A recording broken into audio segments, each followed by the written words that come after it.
नमस्कार बच्चों। अब ध्यान से सुनिए और समझिए कि ये क्या है। साईं इतना दीजिए जामे कुटुंब समाए, मैं भी भूखा ना रहूं साधु न भूखा जाए। बच्चों, आप समझ गए होंगे कि ये क्या है। जी हाँ, ये दोहा है। और किसका लिखा हुआ है? सामने चित्र दिया हुआ है ना? कबीरदास जी, जिनके दोहे तुमने पिछली कक्षाओं में भी पढ़े हुए हैं। ये जो दोहा होता है, ये क्या होते हैं? दोहा, जैसे कि नाम से ही स्पष्ट है कि दोहा, यानी इसमें क्या होते हैं? दो पंक्तियां होती हैं और चार चरण होते हैं। दोहे की विशेषता है ये अर्ध सम्मात्रिक छंद है। जैसे गद्य में व्याकरण का महत्व है, वैसे ही इन दोहों में छंदों का महत्व है।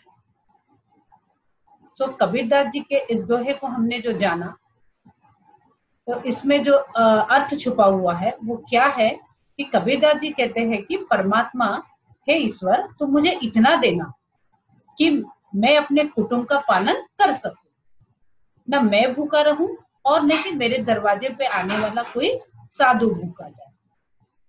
ये दोहा है। तो जैसे कबीरदास जी का दोहा हमने देखा, वैसे ही अब हम बिहारी जी के दोहे देखेंगे। हमारा अगला पाठ जो है वो बिहारी है। तो बिहारी के दोहे, कवि है बिहारी, जन्म है 1595, मृत्यु 1663। इनके बारे में थोड़ा और जान लेते हैं।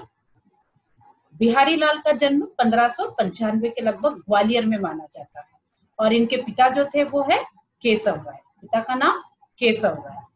और बिहारी जो है उनके द्वारा एक ही रचना की गई, वो थी सत्संग। इनके द्वारा की गई रचना एकमात्र रचना है सत्संग। और बिहारी जी के दोहों की विशेषता मानी जाती है गागर में सागर भरने की।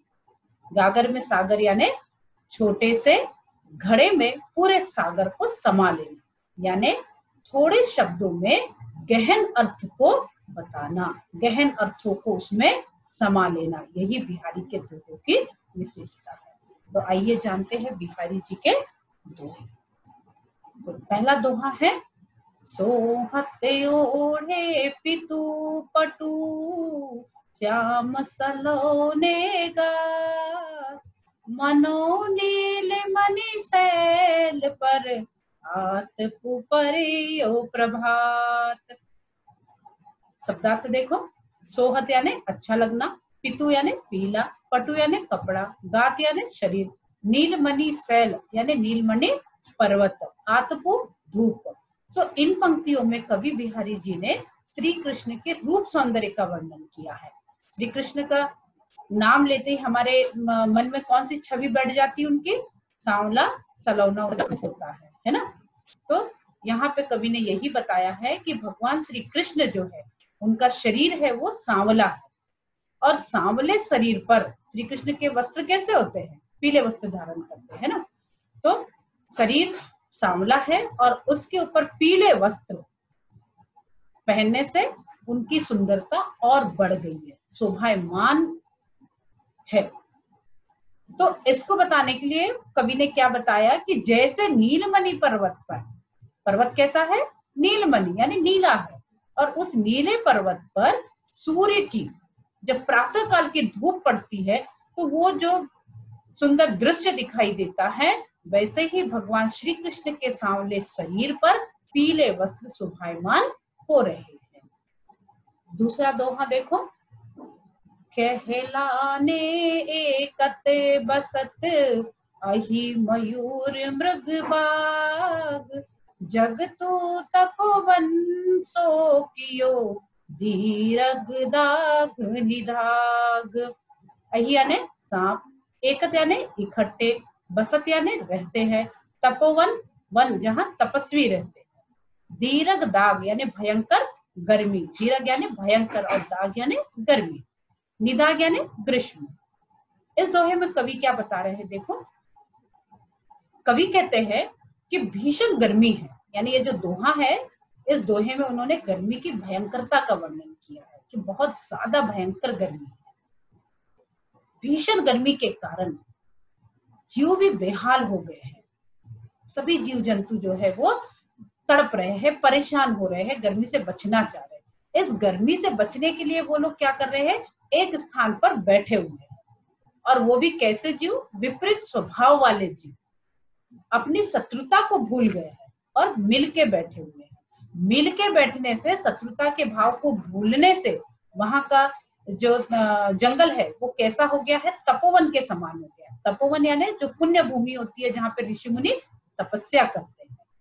तो क्यों उसकी संज्ञा दी है, क्योंकि यहाँ पे ये जो विपरीत स्वभाव वाले जीव हैं उन्होंने अपनी शत्रुता को त्याग दिया है और मिलकर रह रहे हैं। आपसी द्वेष उन्होंने भुला दिया है, इसीलिए तपोवन की संज्ञा दी गई है।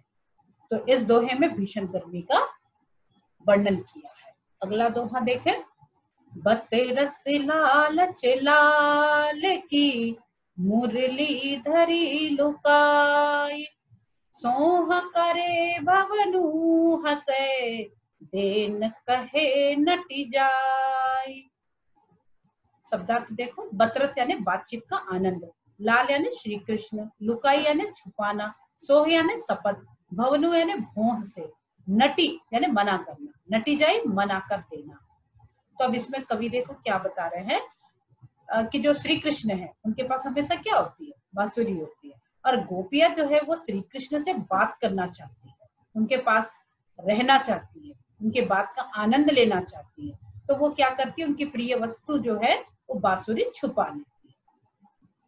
तो बांसुरी छुपा लेती है, तो छुपाने का कारण क्या है कि वो श्री कृष्ण से अधिक देर तक बात करना चाहती है, उन बातों का आनंद लेना चाहती है। जब श्री कृष्ण उनसे पूछते हैं तो वो मना कर देती है और कसम भी खाती है कि हमने बांसुरी नहीं ली है।